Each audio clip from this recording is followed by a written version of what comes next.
excited to invite these two incredible people that I've heard about and met briefly, but am really excited to dive deeper into their lives. We've got Ashara Ekundayo. I met her over at the Oakland Hub. How many of you have been over there? I love me some Oakland. I'm really excited about her being here, and the topic they're going to speak about today is particularly around Palestine and Israel. So we're going to continue to weave the incredible container that we have with these incredible, she's a peacemaker. She's working at the intersections of sustainability, placemaking, tech, and spirituality. I think those are incredible combinations, don't you? And she was selected by the Ahsoka Foundation as the social innovator stimulating the green economy. She also has worked with indie media outlets such as Free Speech TV, Grit TV, and Just Media. She's also going to be sharing the stage with a gentleman I had the privilege of meeting this morning and talking about what had happened, and the incredible compassion and request that he put in the room was also to send prayers to the people who committed the violence. What a heart. What wisdom. His name's Tim Kelly. He's the creator and author of True Purpose. It'll be wonderful to hear what he has to share about Palestine and Israel through that lens of true purpose. He's a global change agent working with top leaders to define and implement the new paradigm of business. Whew. Hallelujah. Right? He's trained over 1,000 consultants and coaches, and he's worked with hundreds of CEOs, executive teams from companies like Nabisco, Oracle, Lexmark, etc. So I'd love to give a beautiful round of applause and welcome to these two beautiful beings. Tim and Ashara, come on up. Good morning, everyone. Really honored to be in this space with you all in this really beautiful building where so much healing happens every day. Really honored to be invited to hold space with you all in this container. And really saddened by the news that I received when I walked in the door. About the action that had been taken in Jerusalem this morning. So I just got back from Palestine 6 days ago. I'm still there. My brother just got back 3 days ago. We're still there. And holding the space for so much energy and for so many beings, not just the human beings, not the human bodies only, but all of the bodies that are affected by each action that is taken. So I wanted to begin my short time with you this morning with a prayer and a poem by an ancestor. Her name is Jean Jordan. Some of you might have known her.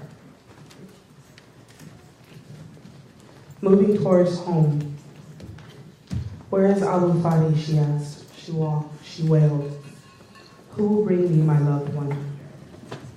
I do not wish to speak about the bulldozer and the red dirt, not quite covering all of the arms and legs.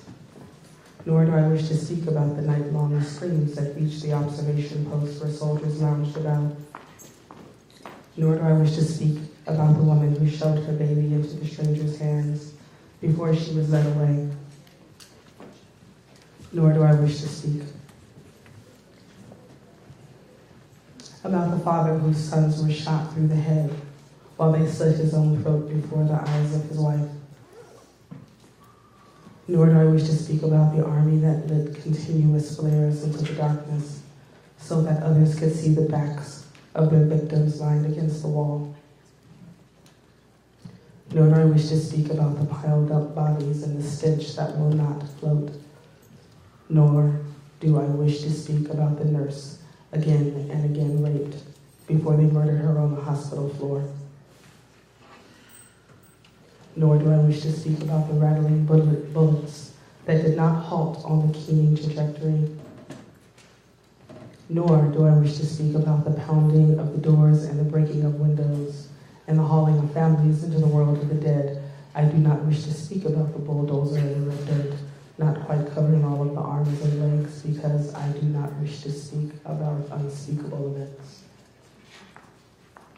They must follow from those who dare to purify a people, those who dare to exterminate a people, those who dare to describe human beings as beasts with two legs, those who dare to mob up, to tighten the noose, to step up the military pressure, to ring around civilian streets with tanks, those who dare to close the universities, to abolish the press, to kill the elected representatives of the people who refuse to be purified.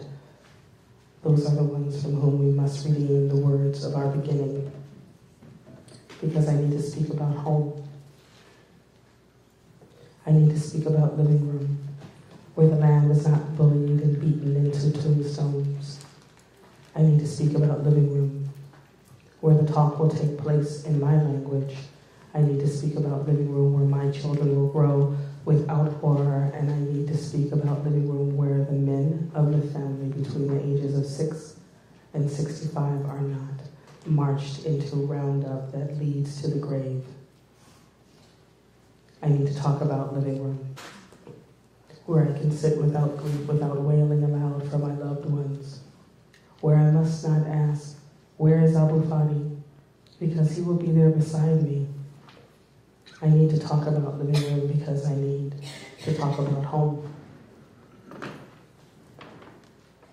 I was born a black woman, and now I have become a Palestinian against the relentless laughter of evil.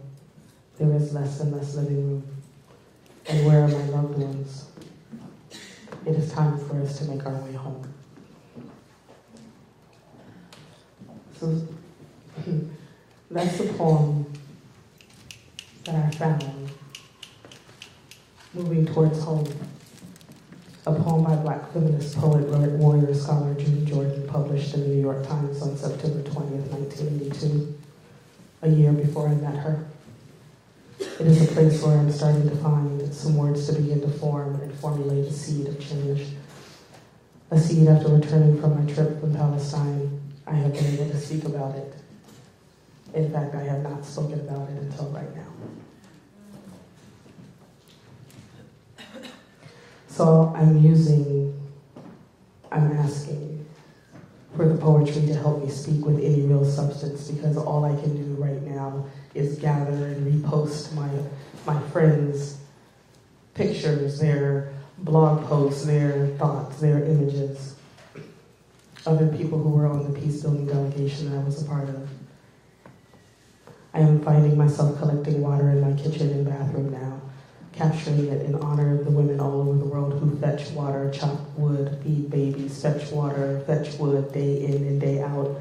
I see the black water tanks on top of the homes of Palestinian families living in the desert. They get filled once each week in order to wash and to drink. I witnessed it with my eyes as a mother and a daughter, as a U.S. taxpayer. I am aware that my rage stems first from a feeling of deep understanding of love, because I know that anger is a secondary emotion, a reaction to the loss of humanity, and my feelings are not apolitical. Right now in Ferguson, Missouri, where Governor Nixon has declared a state of emergency, they are preparing for war, not peace. Complete with the National Guard and Homeland Security tactical teams in place, my heart goes out to my 2 sons. 2 of the pictures here were of my 2 sons, one my 23-year-old son and my other 28-year-old son with 2 of his 3 daughters that you may see in the loop. My heart goes out to the black bodies, meaningful black lives, and to sons and families who live inside war zones and police states and occupied lands like Palestine, like Oakland, like my hometown of Detroit, with the lack of basic needs such as access to clean water and the basic human right of feeling safe in the community where you reside. I am too needing to talk about living room. talk about coming home to my relative seat of power and privilege, where I can scream. Peace building, in my opinion, requires witnessing yourself, seeing your part in the situation, whether that is through action or indifference. What is my impact? Where is my voice? What is our shared struggle for humanity, and how does my work position in aiding change that offers healing? I am wrapping my face now. I'm covering my head now. I'm lifting my hands now. I am chanting, and I shall not be moved nor silent. Pray for me as I wage beauty.